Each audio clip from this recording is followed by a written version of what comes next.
Welcome to Mongo is Appalled. I am Corbett, and I am readily appalled today because I have come up with a really crazy idea. But I'm gonna make Mike appalled now. Well, I'm appealed. We'll see how close to appalled I get as the show goes on. So, Mike, I had a thought. I had a minor thought About minors? but it kind of.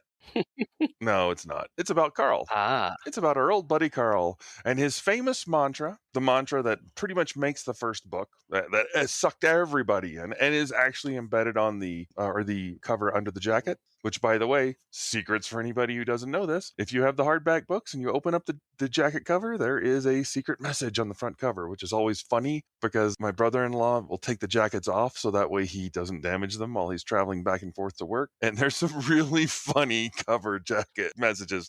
Anyway, secret stuff, guys. Secret stuff. If you just, look. But you will not break me is Carl's mantra. He says it over and over again and constantly. And he does it right away. Like, I think within the first few chapters. And by the end, he's done it a couple times. It's a defiant statement. It's strong. It definitely pulls you into the book, no doubt. But I had a thought about the fact that the AI's job is to generate, action, adventure, and excitement for the TV audience. I'm wondering, and this is just a throw out to Mike to see what he's thinking about, but has the AI put Carl in a situation that's making him the best monster of the dungeon? I mean, literally at the end of the last book, we've pretty much removed the actual monster of the dungeon that everybody's afraid of. So sexy Scullipendra. So because of this creation, and we've talked about this too, Mike, where the possibility that the AI might have handpicked Carl before the whole thing started. Mm-hmm. Because why would one portal appear right in front of Carl and Donut? 2 people. Right on the street. Yeah. For 2 people. Yeah. Seems pretty unlikely. Well, not to mention there's the whole thing of what did Donut see to get her to leap out to the tree, which is extremely out of character for her. That's true. And she's never done. Yeah. That was the other thing he mentions way back in the first book is like she's always gone to the window. Right. But she's never tried to leap over or get out. Right. Except this one time, which then required Carl to go out just in time. At the exact moment. Yeah. I do think we're going to find, and again, all my predictions have been blown out of the water, or at least most of them, but I'm going to soldier on, and I'm going to say we're going to find out that somehow the AI picked Carl because of hoping, because I refuse to believe that the AI didn't know about the Dungeon Anarchist cookbook, and having to happen to be right there in the wheel. So I think that. But as far as him being a monster, it's one of those things like evil. Well, sometimes it's obvious if you're a thinking, civilized being. But then there are other times of, monsters are usually the people on the other side. True.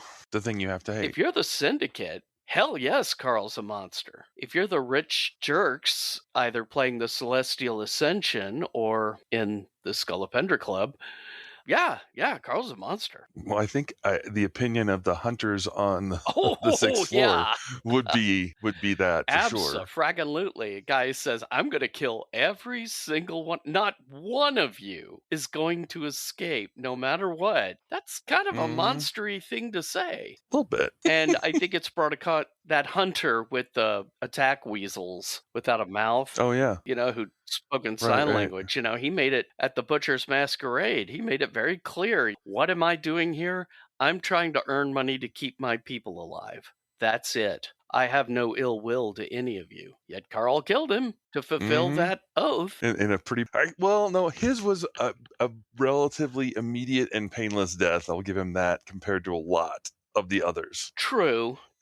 But again, didn't spare him. Yeah, well, I think the one that was probably one of the harshest ones was the guy who got kicked out of the safe room at the time and appeared right in front of Carl, or like right by Carl. The one with the nipple rings. Oh, yeah. Can't remember his name. Yeah, I forgot his name too, but yeah. I mean, he was just like slowly trying to not want to kill him, and then he kills him real bad. Yeah. Of course, that also sort of plays into... by Bedlam Bride. Even Louis is thinking Carl is one bad decision from becoming a psychopath. If I was going to push it to Carl potentially being the monster, I would point Gate of the Feral Gods when he fights, and now I'm blanking on his name, the guy with the robe. The robe? The one who shoots the one who's trying to kill the dog at the end.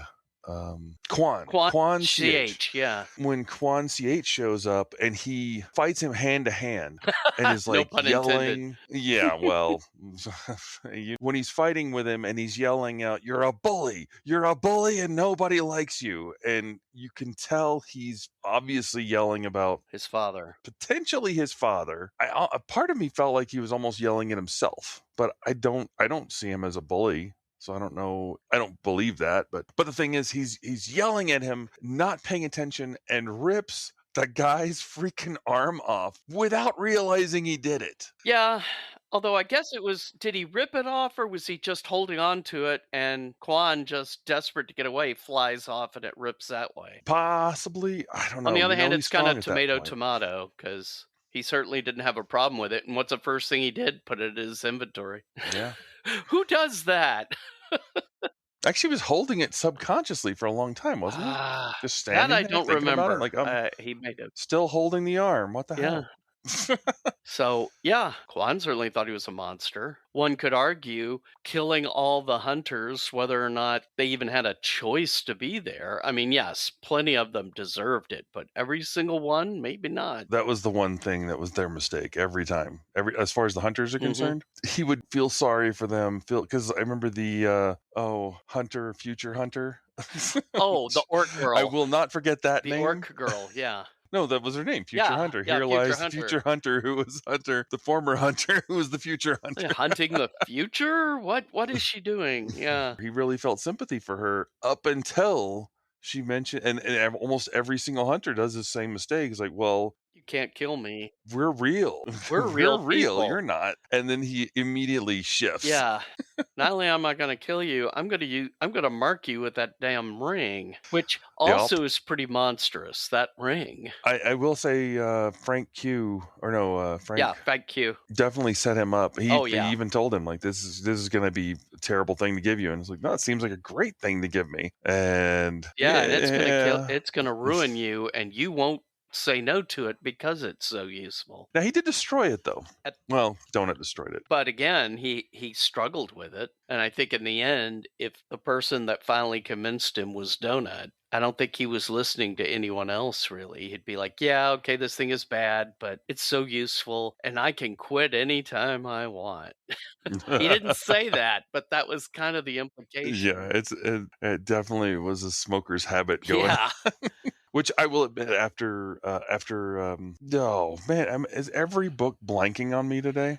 Yeah, that's one of the problems with recording in the mornings. Yeah. But at book 5, Butcher's Masquerade. after the Butcher's Masquerade, you really get more of a picture of him using it more often and so casually. Yeah. I think that was the thing, is he used it so friggin' awesome. I am honestly surprised he wasn't the one using it at the end of Inevitable Ruin. The way that Li Na used it was, I mean, well, she used it in the way that he probably would have used it had he had the opportunity to think about it. And which is good. He got to see like the worst possible scenario of her dealing with it. I think I've got this under control, but look at Li Na, who has relatively little emotion, and yet she's just unemotionally murdering vast quantities of people. Mhm. And then she got stuck and unable to heal. I wonder if that's a racial thing with her. Could be. Or She is she a was demon. literally She is a demon after all. Well, she is a demon, but she's also a little bit of a sociopath. Yeah, I mean, you get the feeling that maybe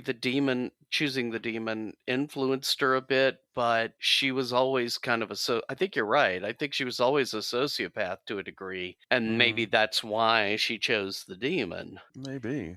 That's another show. Yeah. But There's another subject, yeah. a different type of monster. Right. Do you think that Carl is now, especially at the end of the Parade of Horribles, Skelependra's totally out of the picture. All Carl has to do is get to the level 18 and walk out the door. So And but make out with a caterpillar.